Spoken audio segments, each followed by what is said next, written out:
mientras nos ayudan aquí un poco con instalar esto, primero decir que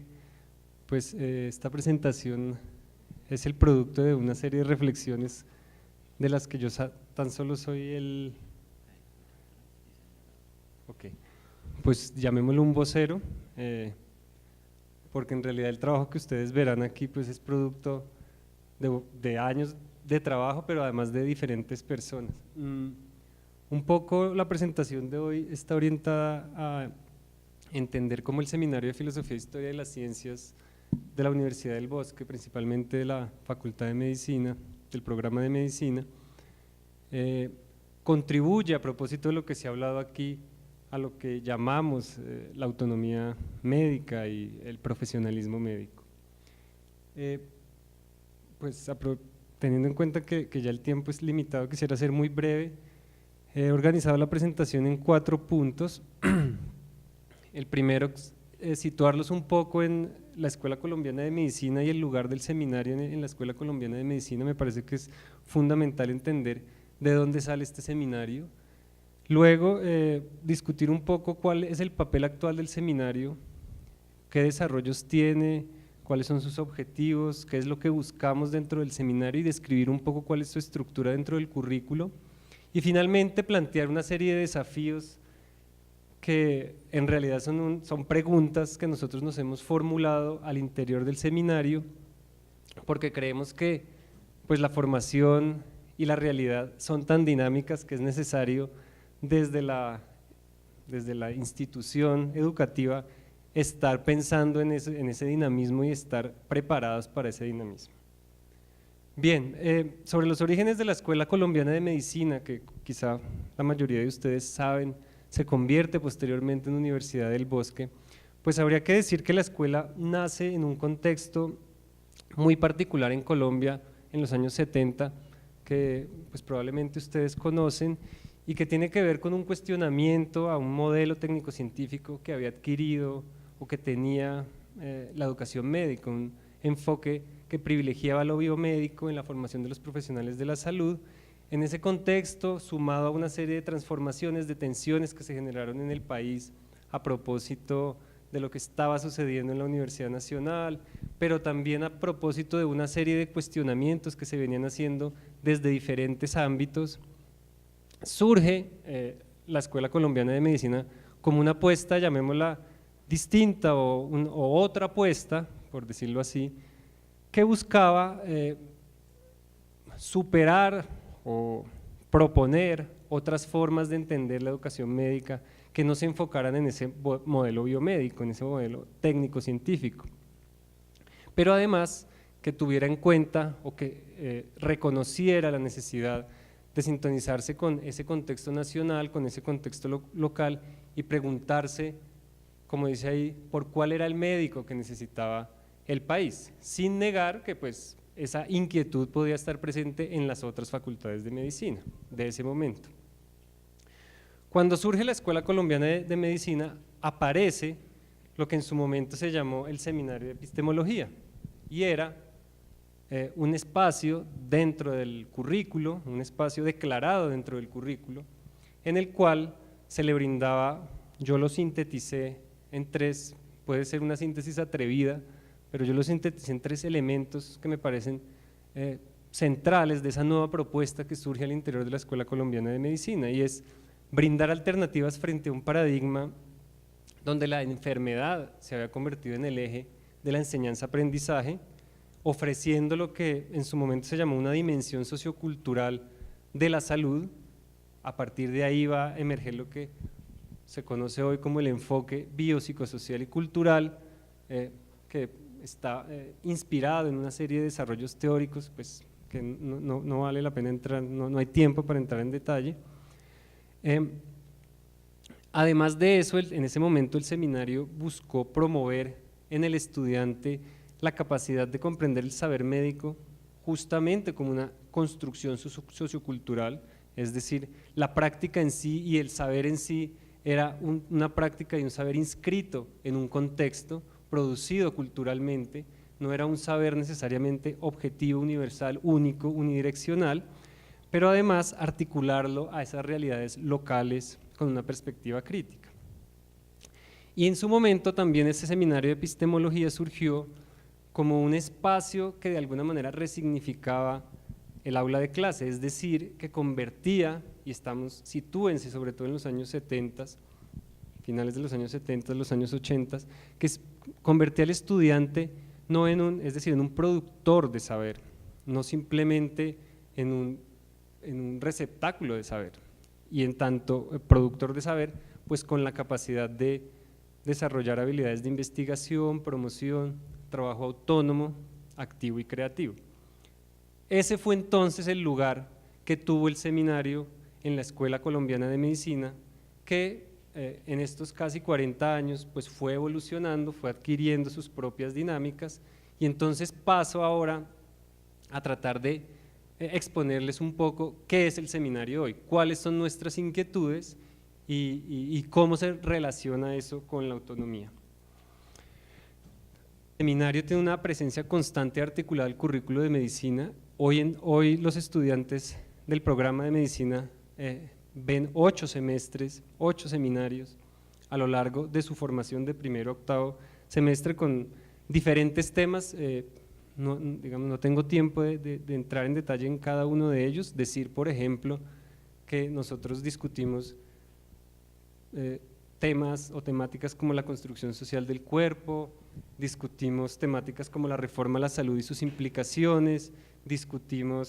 vemos incluso la historia de la medicina como tratando de verla desde una lectura crítica y no unidireccional, analizamos la evolución, en fin, una serie de temáticas, pero lo importante es mencionar que ese seminario no se entiende como un espacio, digamos, como se dice, costura dentro del currículo, sino que hace parte declarada del currículo. En ese sentido, lo que busca el seminario, yo lo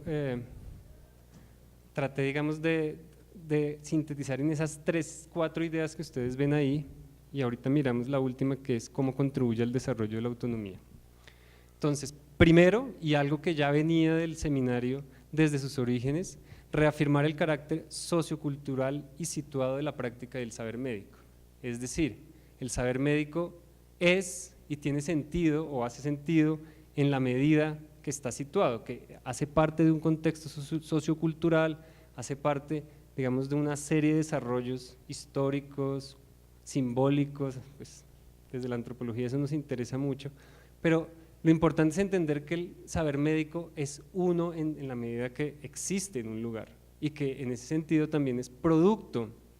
de una serie de desarrollos culturales. La práctica en sí es producto de eso. Entonces, primer elemento, es fundamental entender que conceptos como enfermedad, como salud, son conceptos situados, son conceptos que dependen de realidades particulares. Segundo elemento, el seminario promueve en los estudiantes la capacidad de elaborar lecturas y argumentos críticos. Sobre eso se ha insistido bastante pues, en esta tarde. Es decir, el seminario busca que los estudiantes sean capaces de cuestionarse esa realidad que a veces se les presenta como objetiva. Y uno pues puede pensar que ciertos conocimientos, ciertas prácticas en la medicina son objetivas. La estructura de la célula pues es objetiva en cierto sentido, pero a lo que uno los invita en el seminario es que tengan la capacidad no solo de apropiarse de esos conocimientos, sino que tengan, una vez apropiados esos conocimientos, la capacidad de cuestionarlos, de leerlos críticamente, de proponer otras lecturas de esos mismos contenidos, y en eso insistimos constantemente en el seminario. Por eso es un seminario, es decir, por eso pues, la estructura misma de cómo es la relación con los estudiantes es en grupos pequeños, donde se privilegia más que la cátedra, digamos, clásica, es la discusión y la formulación de preguntas. Un tercer elemento, digamos, clave del seminario es que favorece las discusiones, yo lo expresé de esa manera, que contribuyen a reconocer y comprender la diferencia, la desigualdad y las dinámicas colectivas. Nos interesa mucho que los estudiantes de nuestro programa entiendan que la sociedad, la práctica médica en sí está cruzada por esos tres elementos, en principio. Diferencia, pues claramente la sola relación médico-paciente nos está hablando de una relación donde se pone, digamos, se manifiesta una diferencia clara, pero también entender que los pacientes son diferentes, que los lugares son diferentes, los contextos son diferentes, y tratamos de insistir mucho en eso, de comprender cómo a veces la salud y la enfermedad también dependen de dinámicas particulares, de contextos que por supuesto son colectivos, de situaciones a veces que emergen, un poco lo mencionaban ahorita en la conferencia, que emergen y que los estudiantes deben estar en la capacidad pues de leer esas dinámicas, porque son dinámicas emergentes. Y finalmente, otro elemento que nos parece, digamos, clave que hace hoy el seminario y que contribuye a eso que llamamos el profesionalismo médico, es que aproxima a los estudiantes a enfoques metodológicos que privilegian la profundidad y el análisis. Es decir, a nosotros dentro del seminario no nos interesa tanto que los estudiantes aprendan sobre historia de la medicina y puedan y sean capaces de describirnos de manera detallada la genealogía de los médicos o de cómo ese saber fue construido históricamente. Lo que nos interesa es que a partir o digamos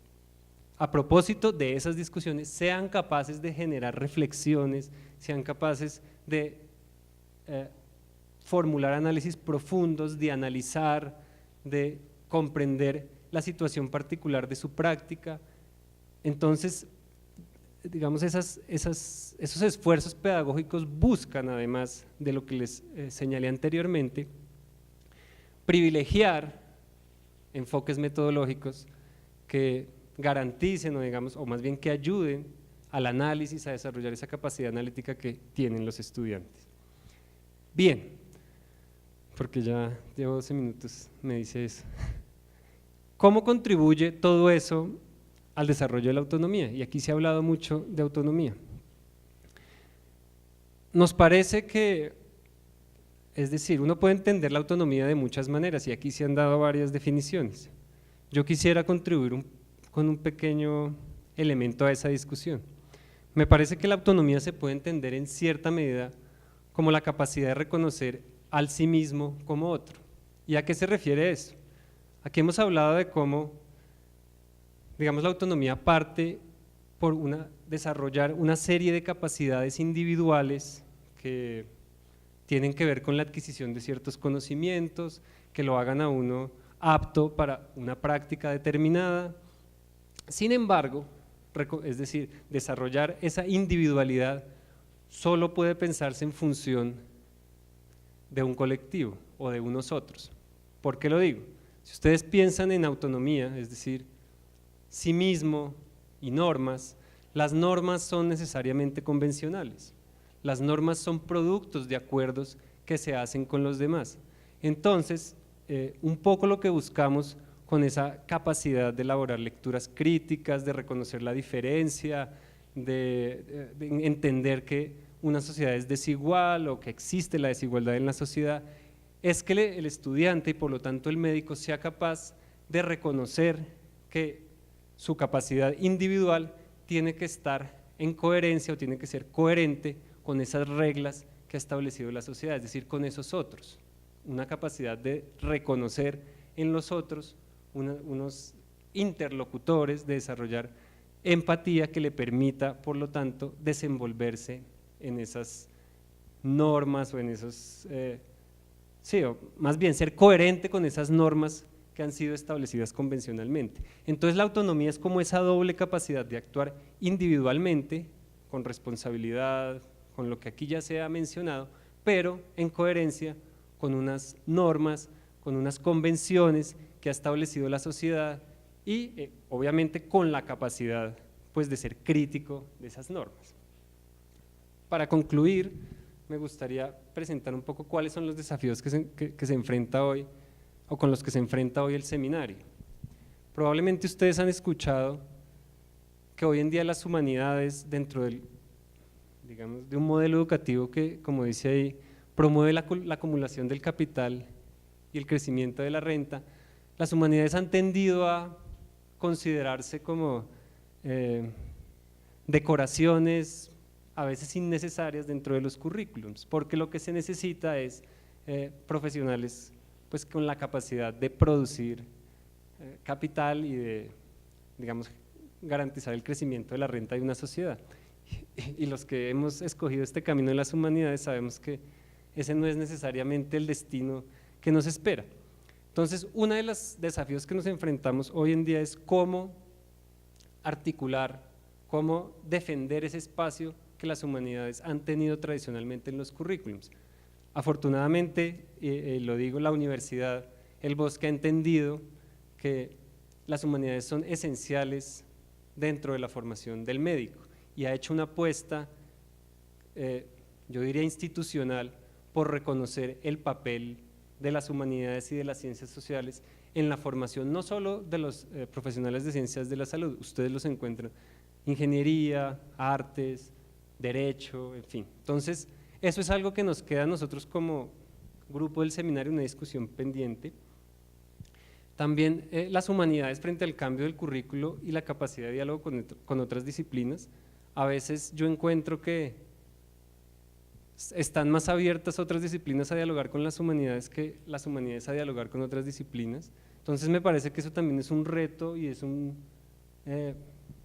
sí, es un desafío que nos enfrenta, digamos, a estos espacios de encuentro interdisciplinar y es algo sobre lo que debemos trabajar. Y finalmente les dejo esta pregunta que es la pregunta que nosotros nos hemos hecho constantemente dentro del seminario y es ¿cuál debe ser el sentido de las humanidades y las ciencias sociales en la formación de profesionales de la salud? Esa pregunta ubicada en un contexto dinámico, es decir, es una pregunta que no se resuelve una sola vez, sino que debe ser hecha, debe ser formulada constantemente porque finalmente la sociedad, la realidad es dinámica y eso nos supone estarnos cuestionando por ese papel que juegan las humanidades pues, en un escenario como este. Creo que sería todo, me pasé 2 minutos, pero…